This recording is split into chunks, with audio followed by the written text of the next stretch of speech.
Welcome back to A Mighty Fortress is Our Pod. Today's guest is Beth Ullery Maxwell, who is married to the late Reverend David Ullery. Without further ado, my interview with Beth Ullery Maxwell. All right, well, I am here with Beth Ullery Maxwell. She has been a lifelong Lutheran. You were married to the late Reverend David Ullery for a long time. And you've also, during my time here at All Saints Lutheran Church, I've gotten to see you in a number of different capacities throughout the church. And I know from conversations we've had before, you have just a ton of amazing stories to share. And so I really appreciate you being here. I guess I'll start with where were you born and what was your congregation like growing up? I was born in Bluffton, Ohio, and my father was Mennonite, and my mother was sort of Methodist. And we moved to Dayton when I was quite very young, 10 months. And when I was 3, they joined North Riverdale Lutheran Church in Dayton. And so I spent my Lutheran life until I was 18 at North Riverdale, participated actively in catechism, which was 2 years every Saturday. And I was quite active in the Lutheran League, which is where I'd first seen Dave, Pastor Ullery. We got married and Dave had a call as the assistant pastor at Hope Lutheran Church in Toledo. So we lived in Toledo for 3 years. I went to college for 2 of those years and then had Sue. So what kind of cut my college career short. But the congregation there, I was quite young, and the congregation there was just phenomenal. They never missed a beat. If there was talk, I didn't ever hear it, and people were lovely, and we had friends for a long time from that church, even after we moved. So, man, they liked Dave. They almost called him to be the pastor when the senior pastor resigned. Fortunately, they didn't. We agreed in later years that it would have been just 3 years out of seminary would have been really tough because it was a big, fairly well-off congregation. But we went to Wapakoneta, Ohio for 7 years. Again, a wonderful congregation, an old congregation that had been there since the late 1800s. In fact, there were actually 2 Lutheran churches. That was back when there were American Lutheran and United Lutheran. So there was an American Lutheran church there too. So the community was pretty evenly split between Catholic and Lutheran. And never the twain should meet. But it was my first experience, having grown up in Dayton, is my experience with small town. Dave grew up in Brookville, Ohio, which is definitely small town. I think it's smaller town than Wapakoneta is. And I loved it there, loved the people, loved the church. I helped organize the women's group. I taught Sunday school.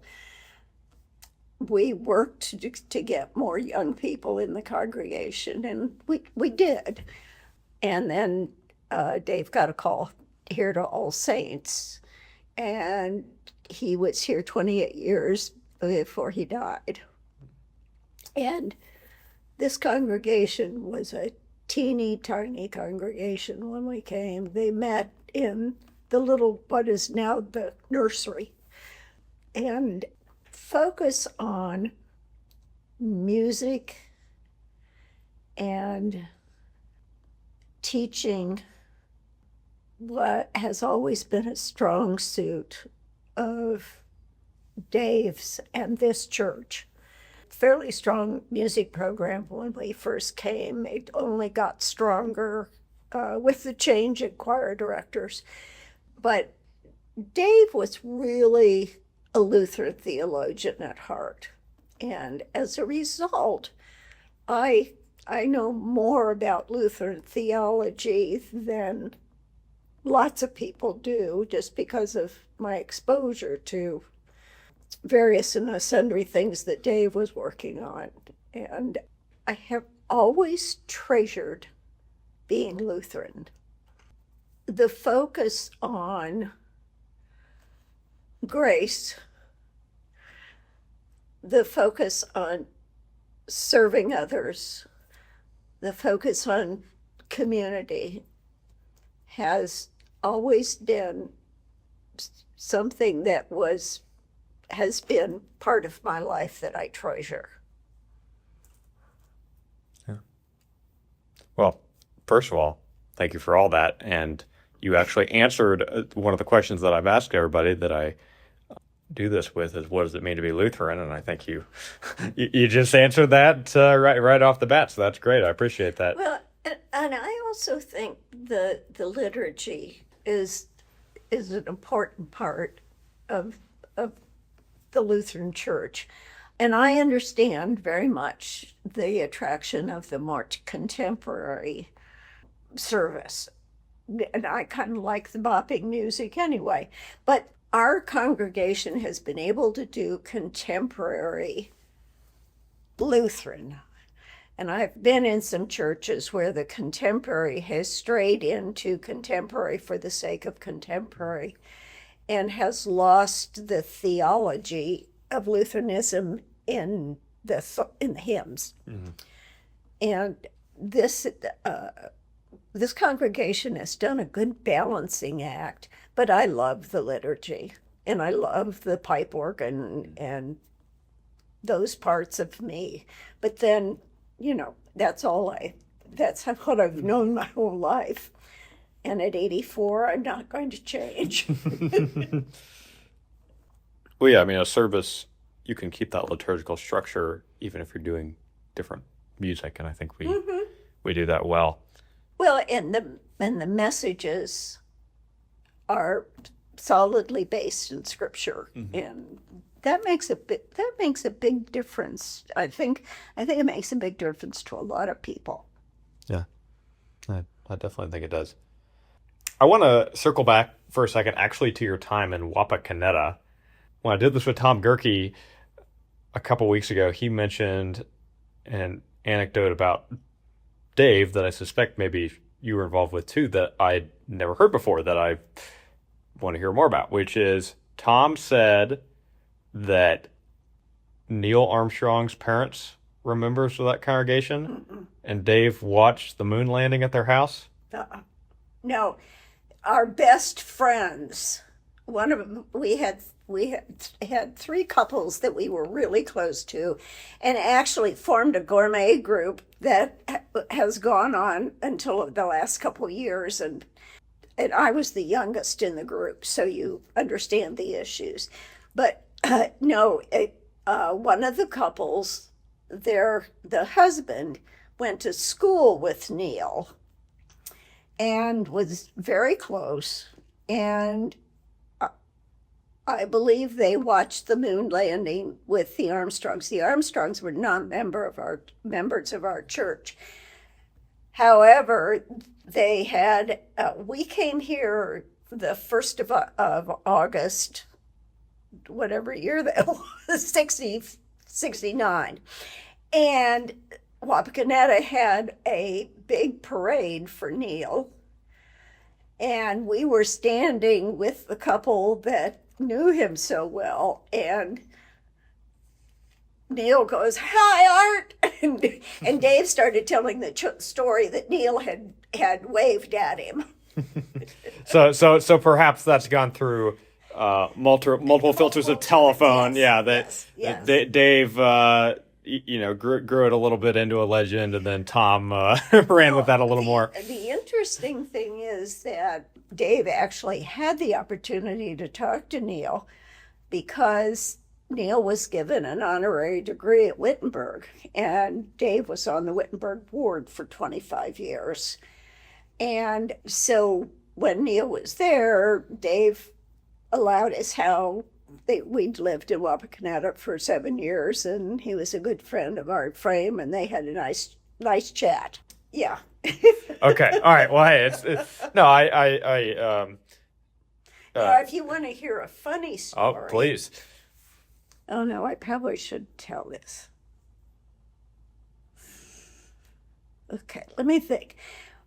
Dave had a very nice relationship with I think there were two funeral directors walking in, but one of them had a nice relationship with him. They joked back and forth and so forth. So Dave gets this call one day, and the funeral director says, Dave? And Dave says, what do you need? And he said, the other pastor hadn't shown up. Could you please come to the funeral? So Dave goes and does a more general kind of sermon and that kind of thing. So then and then the other pastor shows up as they're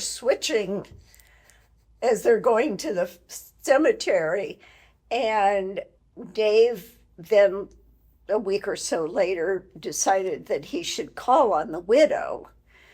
And he said, he walked in and she said, I thought you had more hair. Well, the other pastor had more hair.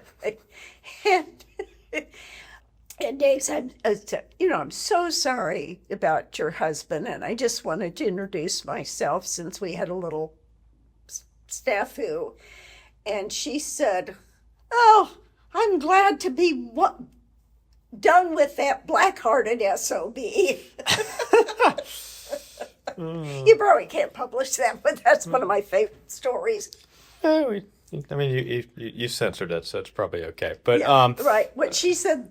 Yeah. Oh, I'm sure she did. That's funny. Let me ask you to, I guess, turn this back a little bit more to you and your role.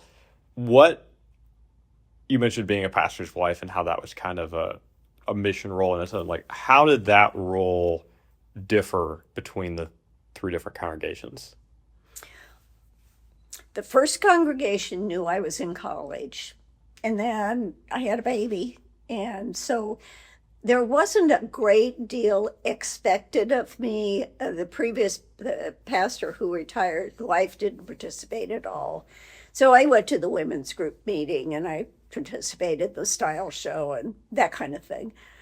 When we got to Wapakoneta, the congregation, the pastor who had retired, wife, went on all of his calls with him as he was calling on people in the congregation who were ill or had a death or whatever. And so and by that time, Sue was 2. And not too long after that, I was pregnant. And one of the first calls that Dave made to one of the older ladies, she said, "Where's your wife?" And he said, "At home with the children," or she should be. So one of the things I've always felt is that Dave never expected me to be an appendage of him. He at times asked me to do something that he thought would have some kind of impact, and I participated in a lot of things. But we were fortunate that we've never lived in a parsonage. So I haven't had to seek opinions on whatever I wanted to do to the house and seek money to do this. We've always had a housing allowance, which also helped the independence a little bit. But we came here, and I started college 4 months after we came here to go back and get my degree. The one promise that I made when Dave and I got married to my father was that I would get a college degree. He died. Steve was 10 months old when he died. He was 53 when he died of a massive heart attack. And I've felt strongly, number one, that I wanted a college education, and number two, that I'd made that promise to my dad when I got married so young. And so I started college and started in the College of Social Work, where there had just been riots the spring before. Sorry, At the College of Social Work. I was in education to start with, and then went to social work. And there were, this was in 1972, 70, when the anti-Vietnam War stuff was at its highest point. And one of the things that happened at the College of Social Work. So there were people here that were concerned about my safety, but it had all calmed down by then, as college things do. And so I finished up my bachelor's degree, was out for a year and a half, and I went back and got my master's, because in social work, a master's is pretty much very important. You can't do much with a bachelor's. You can do a lot of things with masters. So the congregation was used to my being involved outside the congregation, but I helped organize progressive dinners, and I was involved. We had a women's group at that time, involved in the women's group, and I've been on the kitchen committee for 110 years. And so, but Dave never expected me to be his appendage, except for weddings and rehearsals dinners. And when I started working, particularly when I started working full-time, I would come home on Friday afternoon pretty beat, because I'm an introvert. And I had a staff of 10 or 11, depending on the week. And I would have used all of my interaction energy. And they would say, now you're going to the rehearsal dinner with me, aren't you? Which was, I mean, I ended up having a lovely time, but just thinking about getting dressed and going someplace was, but that was the only time he really wanted me to be there, and I really enjoyed being there. And I fluffed, I can't tell you how many brides' trains I fluffed, because there wasn't anybody out there but the dad in the narthex ready to go down the aisle. And so when I sewed a bridesmaid into her dress one time, the zipper split. And I ran home and got the right color thread, and we just sewed her in. So, fun stuff like that. Yeah. Talked to lots of mothers of the bride the day before the wedding about the fact that they needed to remember that only those two knew how it was supposed to go. So if something got fouled up, it wouldn't make any difference. Nobody would know. Mm-hmm.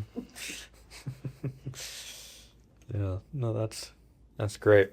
I guess then, continuing with what your role has been like, I'd be interested maybe to talk a little bit about what your role post being a pastor's spouse has been like, and still being involved in church. And I would say, just for context, listening, because you had Dave, and you can fill in any of this if you want, but we don't have to dwell on this. He had kidney disease and complications during surgery, and passed away while he was still active in ministry. Yes, he was. He actually, the day for some reason, I had gone to church, and I got a phone call from Ohio State saying that they had a kidney for him, and he needed to get down there.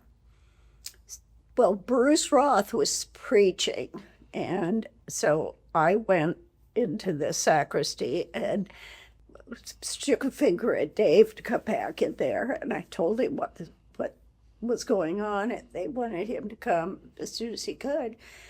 So he goes back out, interrupts Bruce's sermon, and tells the whole congregation that he has a kidney and that he's on his way to the hospital. So everybody knew that he was in the hospital. So it was, but he was still very, very active. I mean, he's 62 years old.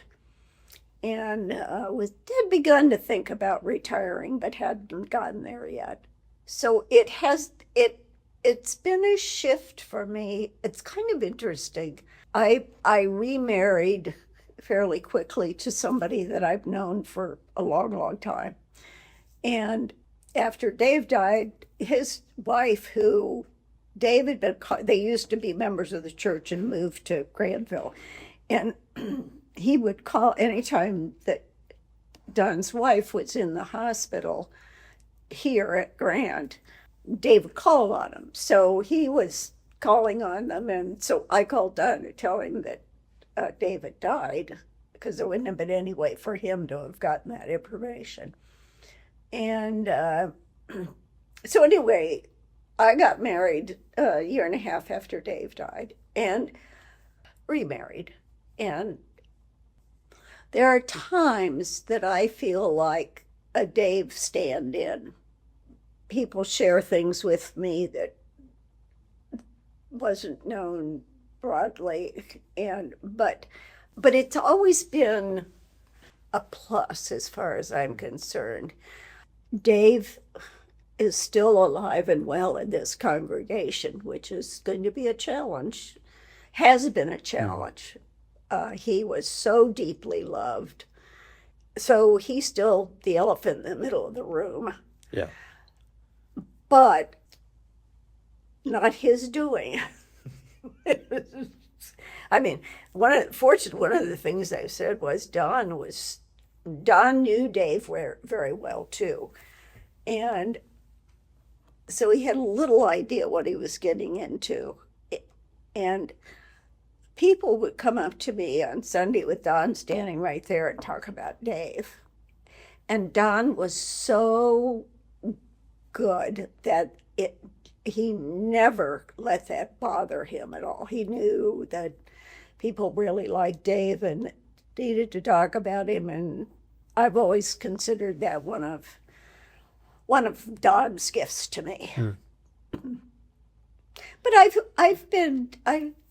haven't been as involved, of course, in things as I had been, but I'm on the kitchen committee, and I just served on the call committee, which was a wonderful experience, just a wonderful experience, a very spiritual experience. The committee was very diverse in age, but everyone was so committed to the church and so committed to doing a good job and finding a new pastor that it was really a very spiritual experience for me. Well, and I imagine it was probably kind of interesting for you to be on the other side of that, right? Because you would have had some interaction with call committees throughout the years from the other side. Yeah, and it was interesting, the things that I honed in on as being critically important, and the biggest one was theological and preaching the word and humor. Yeah, because Dave had a wicked sense of humor. Well, you definitely you did. Trained me. Which reminds me or brings me back to you were talking about Dawn, who you got remarried to, and I wanted to bring up something you had said to me at one point, that so his profession was car sales, right? Mm-hmm. And at one point you had said something to me to the effect of that they were both in the same profession, or somebody said to me, "Oh, Don's different." And I said, no, they were both in sales. Oh man, so is that what I'm getting into here? Yeah, and it's interesting to hear you talk about it. From everything I've seen, you I think have handled the that role really well of being a part of this congregation, but not like an overshadowing Yeah, force. actually, the call committee is the first committee that I've ever served on, or haven't served on since the since strategic planning, probably 12, 13 years ago. Yeah, but no, and I really respect you a lot for that, and Thank I you. think Thank yeah, you, you provide a Matthew. great example of that, and Let me ask you a okay, question. yeah, Where are you? Are you in seminary? You are in yeah, I'm in some, seminary. yeah. And what year are you? We'll say I'm a year and a half. I'm doing it the pre-internship portion part time while I'm working here. So normally you do that in 2 years. I'm doing it in three. So I'm at the end of the second year of that. Okay. Okay. What is your plan? What do you want to do when you get out? Parish ministry, I think, build up a congregation and, you know, Good. um, yeah, I think there's a need for that. I mean, there's always a need for that, but definitely right now. And Oh yeah, it's terrible. I mean, we found that out on the search committee that there just aren't lots of bodies in the water right now looking for jobs. do do you have any theories why that's the case? Um, Really easy question I just asked you there. I No. I think your generation and the generation before don't want to work that hard. It's a 24/7 job. And even though you take Saturday off or Mm. Sunday afternoon off, you get a phone call. Somebody's in crisis and you go. And so it requires flexibility on the part of your spouse Mm. and support for that. And I've some of the discussion that we had with the representative from Synod was that the young people just are not interested in a low paying job that requires as much work as the ministry does if you're going to do it right. Yeah. Now, it's possible to go to a smaller congregation and sail, Yeah. but I think it's it's interesting. I have the sense, and I don't know why I think this, that there is some turning around in that with your generation and the generation after. I mean, I look at my grandchildren, of which there are 12, are working hard, Mm. working very hard, albeit for more money than the ministry tends to pay, particularly in the smaller Mm. congregations. I think the time is coming that those smaller congregations are going to have to merge. Mm. Yeah. No, and I think I think there's a couple things there. One is I agree about I think that maybe the if nothing else out of a desire or a necessity, which probably really is the reason anybody works hard to some extent.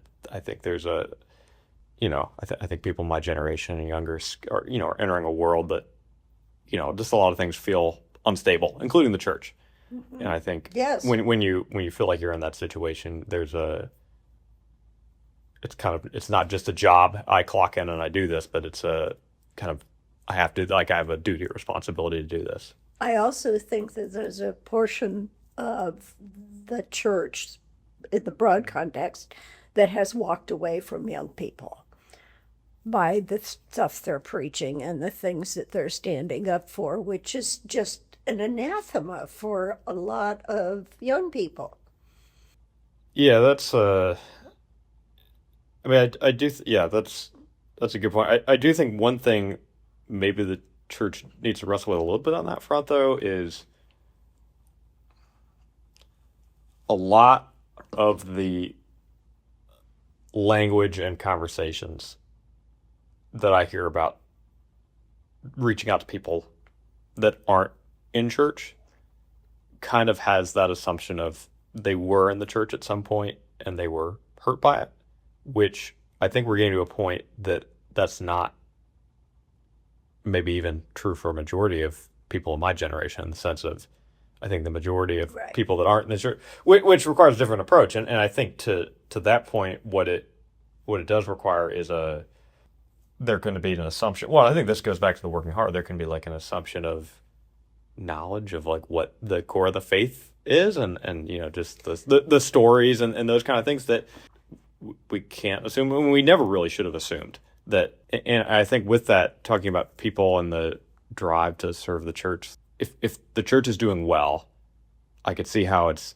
easy to get into an assumption of like, oh, this kind of is self-driving. Like there maybe isn't that drive to keep it going. Where I think when it sort of feels like an existential moment, there can be that you feel that call in a more distinct sense of, oh, this really matters, and it matters that myself or others are considering going in ministry, not just as a, hey, this is a job I can do, but sort of who's going to do this, who's going to.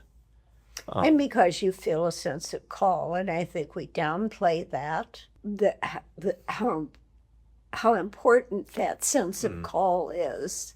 And I think you have to, I mean, Dave had 13 people go into the ministry from this congregation. He used to start recruiting them in the sacristy when they were acolyte, and identify kids that were church oriented, kind of. I don't know what his criteria was, but he influenced a lot of kids to go into the ministry. And I think that's another role that ministers maybe are not playing in a significant way in it, and that needs to be Yeah, no, I agree with that improved. wholeheartedly. That And that's what we're doing here with this youth, all this youth stuff.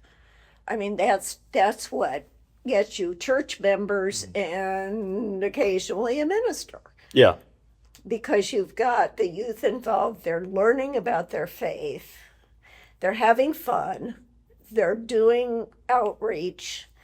All of that starts to meld together to have a real strong church relationship. I think though, kind of tie this all back together. You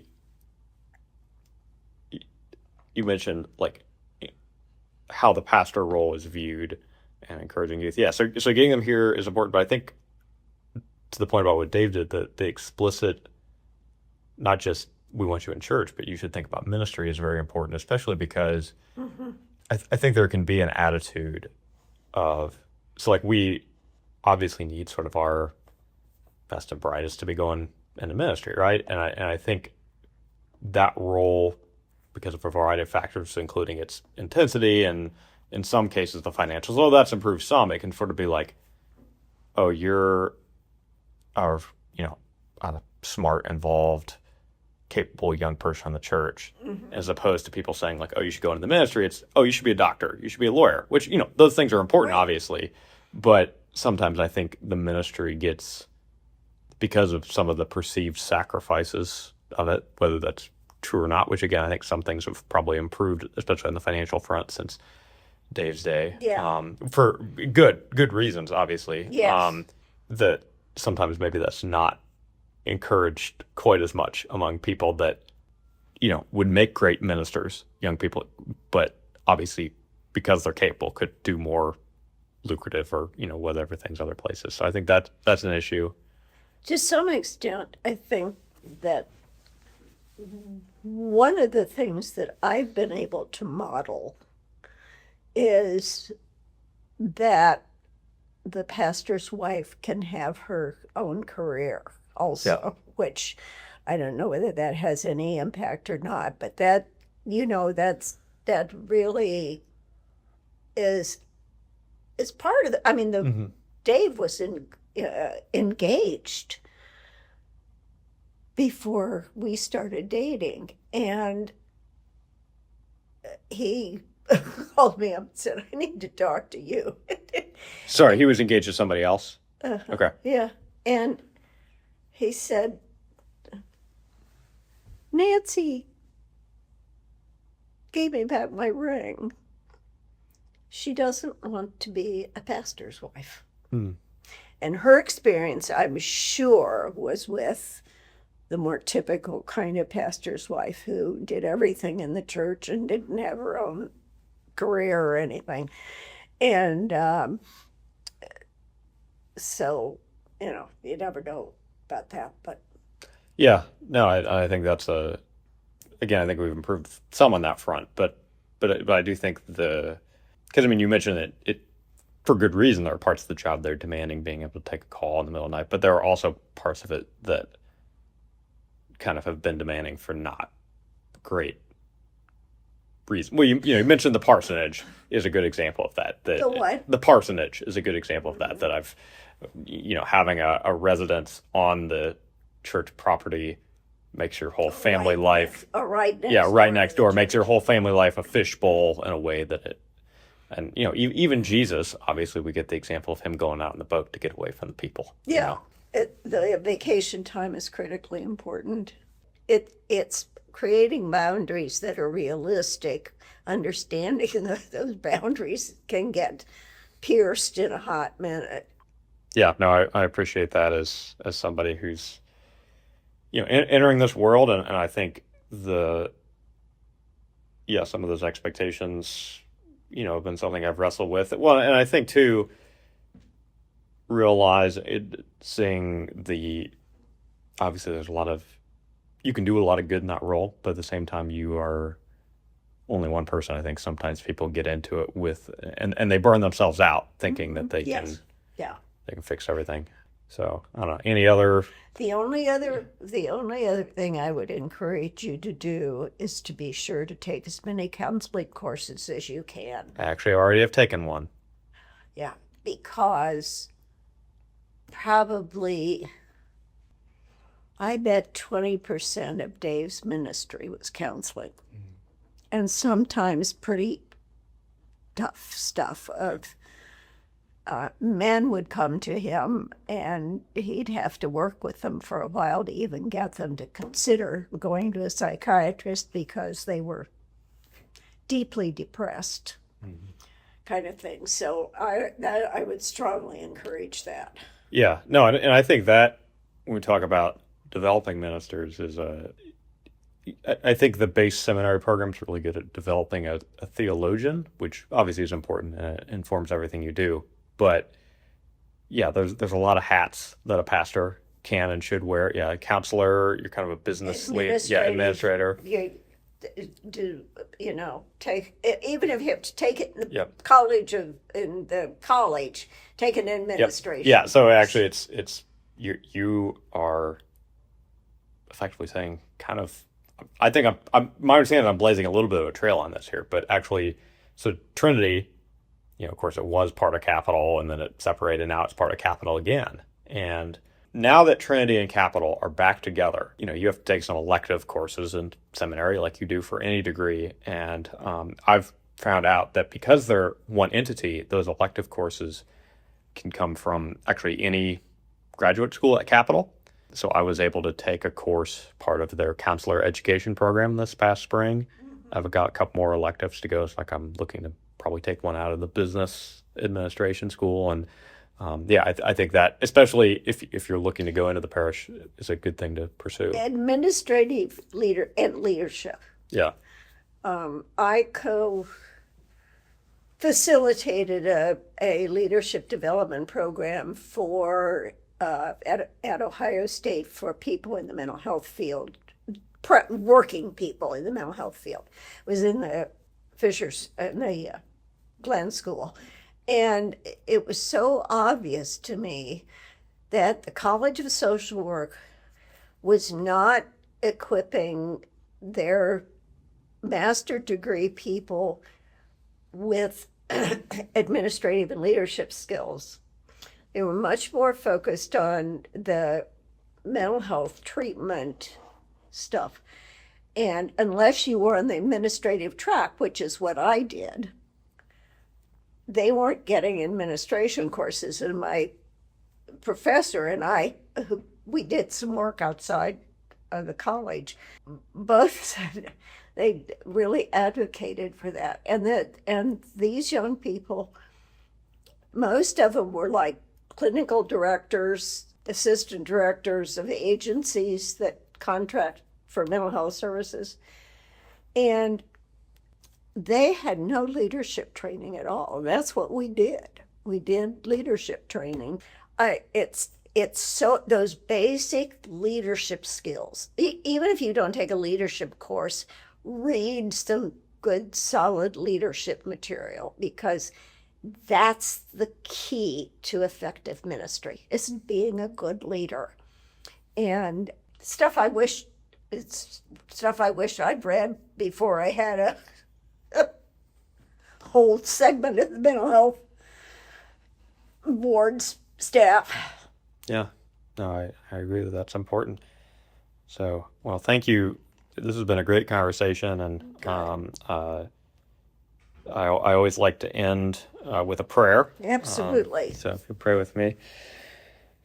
God, thank you for Beth and her many years of devotion to the church, and the way that she's been able to do ministry in a variety of different roles. And we just ask that you will continue to raise up new leaders for the church, and equip them with the skills and the knowledge, not only of you and your word, but how to live that out effectively, and share it with people. And so we just ask that if there are ways that we can participate in the developing and encouraging of those leaders, that you show those to us. And we pray all these things in your holy and precious name. Amen. Amen. Thanks for listening to my interview with Beth Ullery Maxwell. If you haven't already, please remember to subscribe to this show on Apple Music, Spotify, and YouTube. Until next time, may the Lord bless you and keep you. May the Lord make his face shine upon you and be gracious to you. May the Lord look upon you with favor and give you peace. In the name of the Father, and the Son, and the Holy Spirit. Amen. Mighty Fortress Is Our Pod is a production of Mighty Fortress Media. The views and opinions expressed are those of the guests and the host, and are not intended to represent the views and opinions of any Lutheran Church body. Be sure to follow this show on Spotify, Apple Music, and YouTube. Thanks for listening.